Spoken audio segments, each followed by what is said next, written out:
So the second affirmatives, one of the points that she made was that investing in the immigrants is a temporary investment that will be paid back. But that's assuming that they actually go through and graduate college, become a citizen, and complete the DREAM Act if it were actually enacted.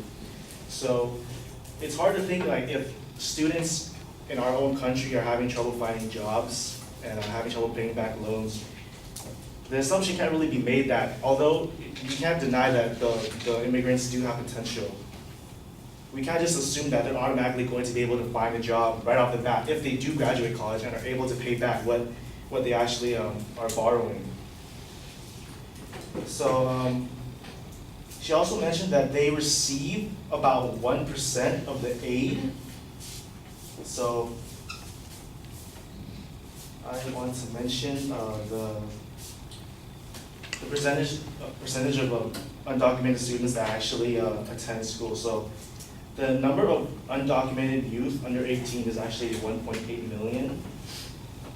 The number of undocumented students graduating, I believe, high school each year is 65,000, and the number of undocumented students that live in California is 40%.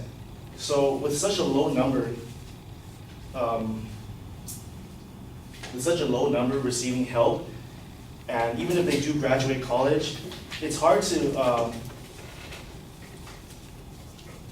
make the assumption that, as the first affirmative said, that they can help the U.S. and that us not giving them aid is actually blocking them. Because if there's such a low number, it can't really make a significant impact towards the United States.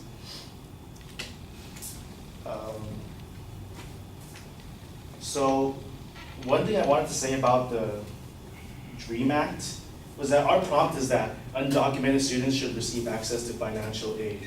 And the DREAM Act, while it does give access to financial aid, also guarantees citizenship given that they meet the requirements.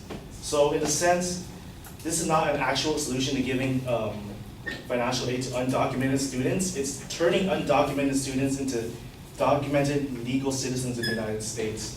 So I kind of want to mention how that's not an actual solution in a way.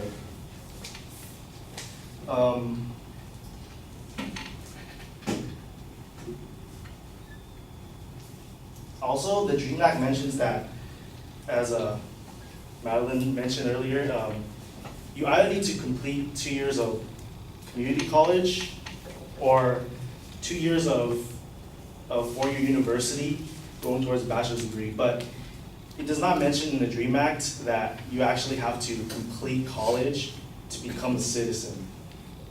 So while they may meet the first 2-year requirement for being eligible for the DREAM Act, it doesn't guarantee that they will actually graduate college, even though they'll be receiving financial aid. So that doesn't really help.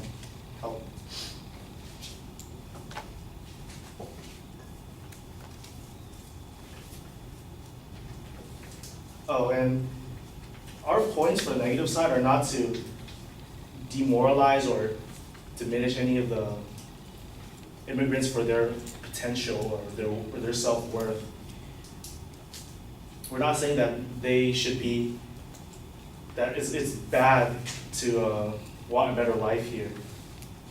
It's just, if we can't help ourselves, why should we be helping others?